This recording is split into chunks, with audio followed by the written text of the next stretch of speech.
Final team in our winners part one. You knew this was coming, much to our chagrin. Transfer portal king stays on top. He's got the number one class. I'm talking about Lane Kiffin at Ole Miss. Guys, and it's pretty simple here. You look at what he was able to recruit from specifically other SEC teams. And you've got top edge rusher out of Florida, Princely, and I'm not going to even try and say his name because I'd butcher that. Really, really good edge guy out of Florida, as long as he stays in good graces off the field. Separate issue for Ole Miss. Logan Diggs comes over from LSU. Walter Nolan from Texas A&M. Chris Pooh Paul, linebacker from Arkansas. Juice Wells, elite wide receiver from South Carolina. And Yam Banks, one of the best defensive backs in the country. You may not have heard of him because he played at South Alabama, but an elite talent coming up from the Jaguars. Point is, Ole Miss has just everything going right for them on the field. And we saw them last playing in what was it, the Sugar Bowl, right? Against Penn State, absolutely demolishing formerly one of my playoff seeds in the Nittany Lions. This is a team that's got a lot of momentum behind it. They haven't been able to match up physically with the elite teams, but if you keep recruiting like this in the transfer portal and keep taking the top wide receiver available, the top defensive end available, the top linebacker available, eventually I think some of that narrative starts to shift.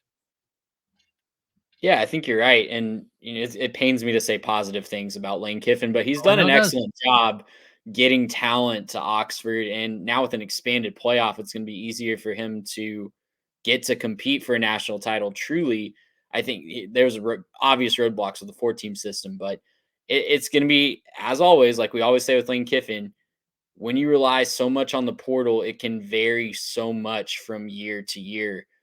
You have to hit constantly. And I know the star rankings say that he has hit on a lot of guys, but you got to see it on the field and see it mesh together in the fall. It'll be fascinating to see how fast that does. Obviously, having a lot of guys coming back. Jackson Dart, I don't know how Jackson Dart still has eligibility, but Jackson Dart still has eligibility for next season. Having your quarterback come back goes a long way towards creating that cohesiveness. So if they can get it, if they can hit the ground running, if they can get it fast. I haven't looked at their schedule to see. I know the last couple of years they've had really nice ramp up periods, right? Like we've looked up and hey, Ole Miss is 7-0, 8-0. Maybe they haven't played the toughest part of their schedule yet, so I haven't looked that up yet to see if they have a similar situation this year. But that's certainly helpful when you have a high transfer takeover like this. So kudos to Lane Kiffin for getting the town on the field. He's done a great job of creating that cohesiveness year in and year out. Can he do it again? If he can, he's definitely has an inside track to a playoff seat. Well, I'll tell you this, they're going to be 5-0 going Yeah, into a game We'll see. at South Carolina. they're going to be 6-0 going into LSU. They've got the Paladins to open it up from Furman, the stock still list Middle Tennessee State Blue Raiders. They go to Wake Forest, Georgia Southern at home, Kentucky at home. I'll never take Kentucky seriously again. They're at South Carolina, tricky place to play, and then they go to LSU. You think they're probably headed into that bye week at 6-1. That would be my guess. I mean, just looking at what they've been able to bring in, on top of what they're bringing back, this is probably one of the most talented rosters in the country.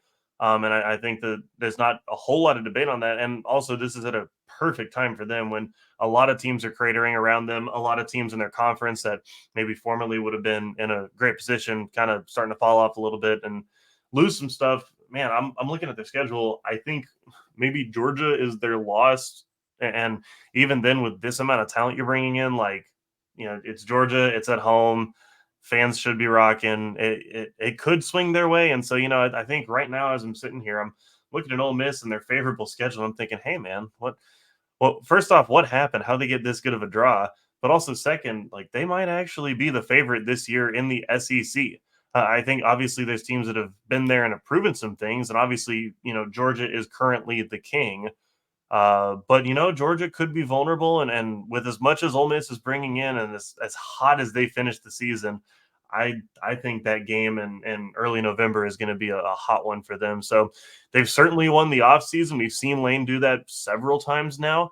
But this time winning it not just with flashy players and flashy names, but actually, putting some actual studs in the trenches and seeing, if they can kind of build some stuff out there. So I guess I'm excited to see what they're going to do. Don't love Lane Kiffin, but I can certainly respect what he's doing over there at Ole Miss. They've got 2 tricky road games. That's it. At Yeah, LSU, It's hard to and pick then them to lose more than 2 games with that schedule. it's it really really is. hard. You Yeah. get you get Oklahoma at home. I'm not high on the Sooners. Yeah, you go No. to Florida at the end of the season. Maybe it's only really one tricky road game at or no, I guess at South Carolina, at LSU. Those are the 2 tricky road games. Because listen, Florida late in the season with that schedule, it might be opt out central by But that point. South Carolina is a great environment. I don't know that I'd call that a tricky road game.